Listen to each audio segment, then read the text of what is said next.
Hello दोस्तों, स्वागत है मेरे यूट्यूब चैनल बीसी सेंटर में। तो आज की इस वीडियो में बताऊंगा सेमेस्टर 4 पॉलिटिकल साइंस कोर 9। जैसे कि आप सभी को पता है कि आपको 16 नवंबर का शायद एग्जाम है, ठीक है। तो इसके पहले मैंने वीडियो बनाया था, उसमें से मैंने आपको ये बताया था कि सेमेस्टर 4 पॉलिटिकल साइंस कोर 9 के कितने सारे इंपॉर्टेंट क्वेश्चन है और कौन कौन सा क्वेश्चन इसमें आ सकते हैं। बहुत लोगों ने कमेंट किया कि आपने इंपॉर्टेंट क्वेश्चन बता दिया, इसका सॉल्यूशन भी बताइए, ठीक है। तो आज से मैं क्या करूँगा, जितने भी सारे इंपॉर्टेंट क्वेश्चन आपको बताया है सभी का एक बाय एक मतलब एक का करके सभी का क्या करूँगा, सॉल्यूशन लाऊंगा, ठीक है। तो आप लोग देख सकते हैं जो मैंने पिछली बार आपको बताया था इंपॉर्टेंट क्वेश्चन, वो सब यही क्वेश्चन होंगे। आप लोग देख सकते हैं पहला, दूसरा, तीसरा, चौथा, पाँचवा, छठा, सातवां, आठवां, नौवां, यानी कि टोटल हम 9 क्वेश्चन आप लोगों को बताए थे जो कि इंपॉर्टेंट था, ठीक है। जिसमें से आप देख सकते हैं यहाँ पे पहला क्वेश्चन क्या था। तो आज मैं पहला सा स्टार्ट कर रहा हूँ, ठीक है। और मैं आपको बिल्कुल अपने भाषा में समझाऊंगा, बस आपको वीडियो को देख लेना है। अगर आपके पास टाइम नहीं है तो लिखने की कोई भी ज़रूरत नहीं है, और अगर आप चाहते हैं लिखने के लिए तो लिख सकते हैं, क्योंकि आपका लिखने से प्रैक्टिस बढ़ जाएगा, ठीक है। और अगर आपके पास टाइम नहीं है, क्योंकि अभी आप लोगों को पता होगा कि अभी चल रहा है आप लोगों का धान वगैरह कटाई का समय चल रहा है। अगर आप लोग नहीं पढ़ पा रहे तो कोई दिक्कत नहीं है, बस वीडियो आपको देख लेना है। वहाँ पे एग्जाम में जाओगे तो निश्चित तौर पर डेफिनेटली क्वेश्चन इसी से मिलेंगे, और आपको समझ के जाना है। आपको जो आप इस वीडियो में सुनोगे उसी को वहाँ पे लिख देना है, ठीक है। बिल्कुल अपने भाषा में मैंने बताने का प्रयास किया है। और सबसे बड़ी बात तो ये है कि जितने भी सारे क्वेश्चन का मैंने आंसर बताया आप लोगों को, मैंने लास्ट में निष्कर्ष भी डालना बताया। क्योंकि निष्कर्ष क्या होता है, निष्कर्ष डालने से क्या होता है कि जो क्वेश्चन का आंसर रहता है उसका अट्रैक्टिव बढ़ जाता है। एग्जामिनर को लगता है कि हाँ, स्टूडेंट्स ने कुछ पढ़ कर क्या है, इसके पास है नॉलेज कि क्वेश्चन कैसे लिखा जाता है। निष्कर्ष मैं हर एक क्वेश्चन का आंसर जो जितने भी सारे लिखवाऊंगा सभी का निष्कर्ष भी बताते चलूँगा, ठीक है। बहुत इंपॉर्टेंट होता है निष्कर्ष। शायद कुछ लोगों को निष्कर्ष क्या होता है ये नहीं पता होगा, तो मैं आगे बताऊँगा, ठीक है। तो चलिए वीडियो को शुरू करते हैं। मेरा पहला क्वेश्चन ये कि हॉब्स का सामाजिक समझौता सिद्धांत की विवेचना करें, ठीक है। हम 10 मिनट से ज़्यादा का वीडियो नहीं बनाऊँगा। अगर इस 10 मिनट में अगर नहीं खत्म होता तो मैं अगला एक और पार्ट लाऊंगा। अगर उसमें भी ना खत्म होता और पार्ट लाऊंगा, मतलब 10-10 मिनट का ही वीडियो बनेगा, ठीक है। चलिए पहला क्वेश्चन ये बोल रहा है कि हॉब्स का सामाजिक समझौता सिद्धांत की विवेचना करें। तो इसका जो मैं आंसर बताने वाला हूँ वो कौन कौन सा क्वेश्चन के लिए, तो आप देख सकते हैं यहाँ पे पहला क्वेश्चन जो है हॉब्स का सामाजिक समझौता सिद्धांत का विवेचना करें, ये क्वेश्चन। और एक क्वेश्चन पाँचवा आप लोग देख सकते हैं यहाँ पे, जो पाँचवा आप लोगों को दिख रहा है, ठीक है। पाँचवा क्वेश्चन क्या बोल रहा है, पाँचवा क्वेश्चन आप लोग देख सकते हैं बोल रहा है कि हॉब्स द्वारा प्रतिपादित संपूर्णता के सिद्धांत का वर्णन करें। यानी इसमें देखिए, इसके पहले वाला जो क्वेश्चन था उसमें बताना था जो हॉब्स का जो सामाजिक समझौता सिद्धांत का विवेचना करें, और उसी सामाजिक समझौता में उसका संप्रभुता के सिद्धांत भी था। तो अगर आप पहले क्वेश्चन को देखते हैं तो इससे आपका पाँचवा क्वेश्चन भी कंप्लीट हो जाएगा, लेकिन मैं पाँचवा क्वेश्चन भी करवाऊँगा, ठीक है। तो जिस टाइम मैं आपको पाँचवा क्वेश्चन करवाऊंगा और वीडियो लेकर के आऊँगा और आप लोग उसको देखोगे, तो यदि आप पहला क्वेश्चन देखे रहोगे तो पाँचवा अपने आप समझ में आ जाएगा, ठीक है। वैसे मैं पाँचवा का भी वीडियो लाऊंगा, लेकिन अगर आप पहला पढ़ जाओगे तो पाँचवा पढ़ने की कोई ज़रूरत नहीं है। बस एक बार वीडियो देख लेना, खुद बाय खुद समझ में आ जाएगा, क्योंकि पहला और पाँचवा कोई भी फर्क नहीं है। लेकिन मैं आपको ये सिखाऊंगा कि अगर पहला का आंसर आप जानते हो और क्वेश्चन पाँचवा दे दिए तो किस टाइप से आप लिखोगे, थोड़ा बहुत कैसे चेंजिंग करोगे, बस इतना ही। उसके बाद क्वेश्चन नंबर छठा भी देख सकते हो, हॉब्स से ही दिया है। पहला, पाँचवा और छठा ये तीनों क्वेश्चन हॉब्स से ही है।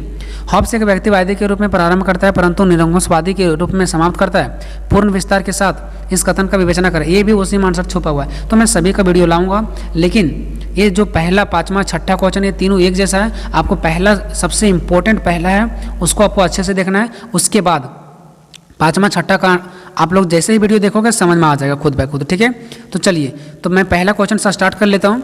चलिए मैं इसका सॉल्यूशन यहाँ पे आप लोग देख सकते हैं, मैं पहला ही क्वेश्चन से स्टार्ट कर रहा हूँ, ठीक है। पहला क्वेश्चन क्या बोल रहा है कि हॉब्स का सामाजिक समझौता सिद्धांत की विवेचना करें। तो सबसे पहले मैं आपको ये बता देना चाहूँगा कि हॉब्स है क्या। कुछ लोगों को हॉब्स एक अलग नाम से कुछ मतलब अटपटांग लगता है कि हॉब्स क्या, ये किसी का नाम हो सकता है क्या। तो सबसे पहले मैं आपको बता देना चाहूँगा कि हॉब्स एक नाम है। जैसे महात्मा गांधी, सुभाष चंद्र बोस, ये हमारे देश के लिए बहुत कुछ किए हैं और इसका इतिहास में जाना जाता है। इसी प्रकार से हॉब्स भी ने क्या किया है, हमारे सामाजिक जो समझौता है इसमें बहुत ज़्यादा सिद्धांत भी दिया है, यानी हमारे राजनीतिक में इसको एक इम्पोर्टेंट दिया गया है, ठीक है। तो हॉब्स का भी सामाजिक समझौता दिया गया है, यानी समाज के बारे में इसने कुछ कहा है, ठीक है। जो इंपॉर्टेंट है उसके सिद्धांत को लिखना है। सिद्धांत में उसने क्या क्या चीज़ों को दिया, समझा दे, सामाजिक समझौता के बारे में उसने क्या क्या बताया, उसके सिद्धांतों को लिखना है। जो उसने दिया है उस चीज़ों को लिखना है, ठीक है। तो चलिए सबसे पहले जो हमारे ये हॉब्स का सामाजिक समझौता, इसके बारे में समझते हैं कि हॉब्स का जो सामाजिक समझौता है क्या। तो आंसर यहाँ से स्टार्ट होता है, ठीक है। तो यहाँ पे मैंने लिखा है कि हॉब्स का सामाजिक समझौता सिद्धांत, क्योंकि क्वेश्चन में तो वही लिखने बोल रहा है ना। तो चलिए मैंने सबसे पहले आपको ये बताने का प्रयास किया आंसर में कि हॉब्स को जो हॉब्स को राजनीतिक विचारधारा में संप्रमुख स्थान उसके सामाजिक समझौता सिद्धांत का है, जिसका वर्णन इस प्रकार से किया गया है। देखिए यहाँ पे पहला पॉइंट ये मिलता है कि अगर जो हॉब्स हैं वो सामाजिक समझौता अगर दिए हैं और इनका राजनीतिक में इसका एक प्रमुख स्थान है, तो जो बोल रहा है कि जो हॉब्स हैं, हॉब्स को सामाजिक जो समझौता में इसका जो, जैसे देखिए हम यहाँ पे आपको ये समझाने का प्रयास कर रहे हैं कि यहाँ पे क्वेश्चन में ये लिखना है कि जो हॉब्स था उसका सामाजिक समझौता का सिद्धांत लिखना है, लेकिन ये भले ही इसने सामाजिक समझौता सिद्धांत दिया है, लेकिन जो इस सामाजिक समझौता का सिद्धांत दिया है ना, उसमें से जो इसका प्रमुख स्थान है वो है राजनीतिक विचारधारा में। ठीक है, तो वो आपको देखना है यहाँ पे। जैसे कि देखिए मैं फिर से आपको बता रहा हूँ कि हॉब्स को राजनीतिक विचारधारा में सर्वप्रमुख स्थान उसके सामाजिक समझौता सिद्धांत का है। अगर वो हॉब्स जो है उसका अगर राजनीतिक विचारधारा में वो सर्वप्रथम स्थान पर है तो किसकी वजह से? अपने सामाजिक समझौता के कारण से है। अगर वो राजनीतिक विचारधारा में प्रथम स्थान में है, उसको अगर कोई जानना चाहता है राजनीतिक विचारधारा में, तो वो सामाजिक समझौता के कारण ही है। अगर वो सामाजिक समझौता में कोई सिद्धांत नहीं देता, उसके बारे में कोई कुछ बताता नहीं कि सामाजिक समझौता क्या है नहीं है, इसके बारे में अगर कुछ भी नहीं बताता, तो आज वो राजनीतिक विचारधारा में प्रथम स्थान नहीं होता। तो कुल मिलाकर के इस पॉइंट के बारे में ये बताया गया है, जो आप लोग पहला पॉइंट को देख रहे हो, ठीक है, उसके बारे में कुल मिलाकर के ये बताया जा रहा है कि जो हॉब्स का राजनीतिक विचारधारा में जो पहला स्थान मिला हुआ है, राजनीतिक मतलब समझ रहे हो ना, पॉलिटिक्स, तो राजनीतिक में जो इसको पहला स्थान मिला वो उसके सामाजिक समझौता के कारण ही मिला है। ठीक है, वैसे पॉइंट अगर नहीं भी लिखोगे तो चलेगा। सबसे इंपॉर्टेंट चीज़ें यहाँ से आपका, ठीक है, आपका सबसे इंपॉर्टेंट चीज़ें यहाँ से स्टार्ट होता है। क्वेश्चन नंबर जो पहला है उसका आंसर यहाँ से स्टार्ट होता है। देखिए, तो उसका जो सामाजिक समझौता का सिद्धांत था वो पहला ये था मानव स्वभाव का चित्रण। ठीक है, जो हॉब्स था उसका पहला जो ये था मानव स्वभाव का चित्रण। उसने मानव स्वभाव का चित्रण में ये बताया कि इनका मानना है कि राजनीतिक समाज का प्रत्येक अध्ययन मानव स्वभाव के चिंतन से शुरुआत होना चाहिए। देखिए, हमने यहाँ पे नंबर 1 दिया और लिखा है हेडिंग मानव स्वभाव का चित्रण। फिर इसके बाद मैंने पहला पॉइंट, दूसरा पॉइंट, तीसरा पॉइंट, चौथा पॉइंट, 5, 6 यानी कि 6 पॉइंट टोटल मैंने दिया। तो आपको प्रयास ये करना है कि अगर एग्जाम में जाते वक्त अगर ये पॉइंट भूल जाते हो मानव स्वभाव का चित्रण, तो कोई दिक्कत नहीं है, जो ये 6 पॉइंट दिख रहा है आपको वो डाल देना। ठीक है, चलिए, तो पहला क्या था? इनका मानना है कि राजनीतिक समाज का प्रत्येक अध्ययन मानव स्वभाव के चिंतन से शुरुआत होना चाहिए। इनका कहना ये है ना कि जो राजनीतिक का समाज का जो कोई भी अगर राजनीतिक समाज में कोई भी चीज़ों के बारे में अध्ययन करो और कोई भी चीज़ों के बारे में अगर कुछ भी करना है तो सबसे पहले उसका जो शुरुआत होना चाहिए वो मानव के स्वभाव से ही शुरुआत होना चाहिए, क्योंकि अगर दुनिया टिका हुआ तो मानव पर टिका हुआ है। तो इसीलिए बोल रहा है कि राजनीतिक समाज का कुछ भी चीज़ों का अध्ययन अगर होना है तो वो मानव के स्वभाव के चिंतन से शुरुआत होना चाहिए, मानव स्वभाव के बारे में ही सोचना चाहिए। चलते हैं पॉइंट नंबर 2 की ओर। हाँ, कुछ हो सकता है कि अगर आपको कोई पॉइंट समझ में नहीं आ रहा है तो मैंने बहुत सारे पॉइंट डाला है, 6, 7, 8 पॉइंट डाला है, उसमें से अगर आपको 3 भी समझ में आता है तो आप 3 भी लिख सकते हैं। मैंने एक्स्ट्रा पॉइंट हमेशा देने का प्रयास किया। अगर आपको 7, 8 पॉइंट में से 2, 3 ना समझ आए तो 4, 5 पॉइंट आप आसानी से क्या कर सकते हैं, लिख सकते हैं। ठीक है, चलिए चलते हैं दूसरा की ओर। हॉब्स ने इसमें ये बताया, पहला में इसने ये बताया, जो पहला नंबर था मानव स्वभाव का चित्रण, इसमें से जो दूसरा पॉइंट ये बताया कि हॉब्स मानव स्वभाव का चित्रण एक स्वार्थी के रूप में करता है। इसने ये बताया कि जो मानव स्वभाव का जो चित्रण है वो एक स्वार्थी है, स्वार्थी के रूप में करता है। हॉब्स ने ये बताता है कि जो मनुष्य होता है वो एक स्वार्थी होता है। ठीक है, क्वेश्चन नंबर चलते हैं, क्वेश्चन नंबर नहीं, पॉइंट नंबर 3। इनका मानना यह भी था कि मानव इतना स्वार्थी होता है कि वह हमेशा अपने ही हित के साधनों के चेष्टा में लगा रहता है। ये बात सही है। ठीक है, इनका मानना यह भी था कि जो मनुष्य होता है वो स्वार्थी होता है और वह हमेशा अपने ख्वाहिश को पूर्ति करता है, अपना ही ज़रूरत चीज़ों को साधन में लगा रहता है कि हमको ये चीज़ मिल जाए, वो चीज़, दूसरा को नहीं देखना होता है इनको, बस अपना स्वार्थ को पूर्ति करने में इन लोग लगे रहते हैं। ठीक है, चौथा ये बताया इसने कि अपने स्वार्थ के लिए मानव लड़ाई झगड़ा करता रहता है और चाहता है कि मेरा धन बढ़े। ये बात 100% है कि मानव जो होते हैं वो स्वार्थी लोग यही चाहते हैं कि लड़ाई झगड़ा किसी ना किसी तरीक़े से करके वो अपना धन बढ़ाए, अपना प्रॉपर्टी बढ़ाए। 5वां में उनका ये कहना था, उनका मानना यह है कि मनुष्य अपने बचपन से ही अपने हितों के चेष्टा में लगा रहता है जब तक कि उनका इच्छा जो उनका मृत्यु नहीं हो जाता है। ठीक है, ये भी इनका एक बहुत इंपॉर्टेंट बात है कि उनका मानना यह भी था कि मनुष्य अपने बचपन से ही, जब वो जन्म लेता है तभी से, जब उसको ज्ञान की बुद्धि हो जाता है ना, ज्ञान बुद्धि होता है, तभी से वो क्या करता है, अपने हितों की पूर्ति करने लगता है, अपने ज़रूरत चीज़ों को चाहता है। और कब तक चाहता है? जब तक उसका मृत्यु ना हो जाए। ये तो मनुष्य में पाया जाता है, आज भी पाया जा रहा है। ठीक है, चलते क्वेश्चन यहाँ पे पॉइंट नंबर 6 की ओर। उनका कहना यह भी है कि जब हम कोई दुखी व्यक्ति को देखते हैं तब हमारे अंदर भी भय का उत्पन्न हो जाता है कि कहीं हमारी भी दशा ऐसे ही ना हो जाए। ये निश्चित सी बात है कि जब भी हम लोग कोई देखते हैं गरीब व्यक्ति को, कोई अलग ढंग के आदमी को, तो हम लोग को भी एक अंदर से डर हो जाता है कि कहीं हमारा भी स्थिति ऐसा ही ना हो जाए। ठीक है, तो ये इसने बताया था पहला पॉइंट के अंदर 6 पॉइंट में। ठीक है, अगर 6 पॉइंट में आपको 1 2 3 4 जितना भी आता है आपको लिख देना। मैंने बहुत बड़ा बड़ा पॉइंट देने का प्रयास किया है, हो सके आपको 1 2 पॉइंट तो जरूरी समझ में आ जाएंगे। ठीक है ना, चलते हैं क्वेश्चन नंबर नहीं, पॉइंट नंबर 2 की ओर। ठीक है, चलते हैं पॉइंट नंबर 2 की ओर। देखिए 10 मिनट हो चुका है, लेकिन देखते हैं 1 2 पॉइंट और पढ़ लेते हैं इसमें, बाकी अगले पार्ट लाऊंगा वीडियो। तो यहाँ पे जो इसका पॉइंट नंबर 2 इसने दिया है प्राकृतिक अवस्था के बारे में। ठीक है, प्राकृतिक अवस्था के बारे में इसने बताया है। उसमें से पहला पॉइंट ये बताया कि हॉब्स ने प्राकृतिक अवस्था में मानव का प्राकृतिक उस समय कैसी रही होगी, इस पर चर्चा की। देखिए प्राकृतिक अवस्था में जो हमारा प्राकृतिक अवस्था है उसमें से उसने क्या किया है, आप लोग यहाँ पे देख सकते हैं पॉइंट नंबर 2। ठीक है, प्राकृतिक अवस्था में उसने ये बताया, हॉब्स ने ये बताया कि प्राकृतिक अवस्था में मानव का प्राकृतिक उस समय कैसी रही होगी, इस पर चर्चा की है। मतलब प्राकृतिक अवस्था में मानव का उस टाइम प्राकृतिक में क्या स्वभाव रहा होगा, क्या उनका चरित्र रहा होगा, उसके बारे में इसमें डिस्कशन किया है। ठीक है, चलते इसका पॉइंट नंबर 1 की ओर। 1 तो हो चुका है।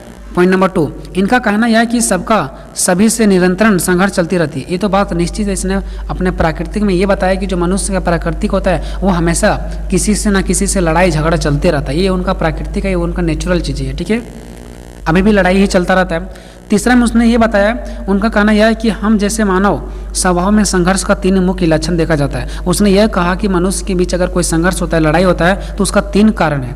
पहला कारण क्या है, प्रतिस्पर्धा। दूसरा क्या, भय।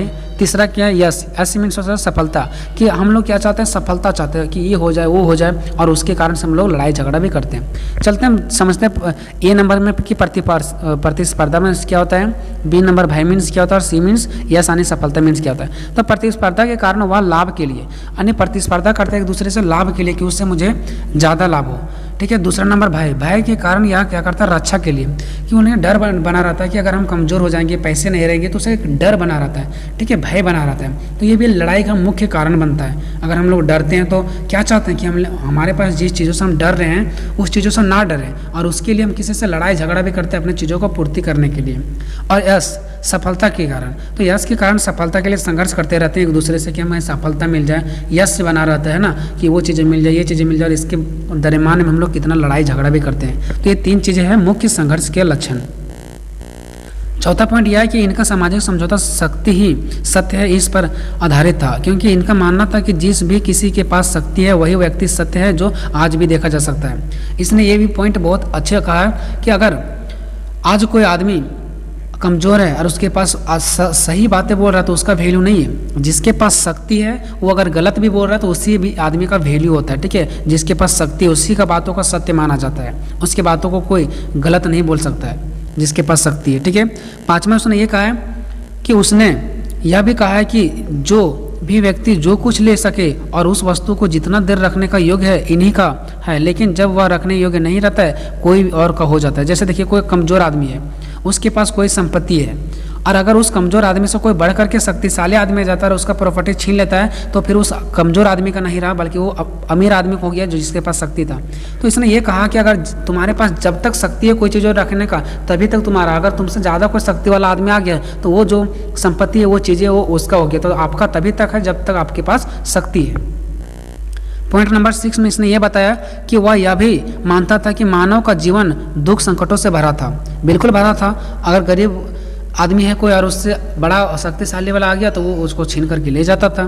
तो ये भी मनुष्य का जो दुख भरा जिंदगी था। ठीक है, इसने 7वां में यह बताया कि यह कोई ऐतिहासिक घटनाओं या किसी राज्य को लेकर आधारित नहीं है, ये बिल्कुल बल्कि कल्पना करते हैं ऐसे ही रही होगी। देखो अब सबसे इंपॉर्टेंट चीज़ अभी आपको अब समझ में आएगा कि जो हॉब्स ने है ना वो सामाजिक समझौता के बारे में बताया कि समाज पहले कैसे था और पहले से अब धीरे धीरे समाज कैसे बन गया यहाँ तक। ठीक है, यानी मनुष्य पहले कैसे थे, अब ये समाज का धीरे धीरे कैसे बन गया, क्योंकि फर्स्ट से ही तो समाज ऐसा नहीं बना होगा, देश नियम कानून ऐसे नहीं बने होंगे।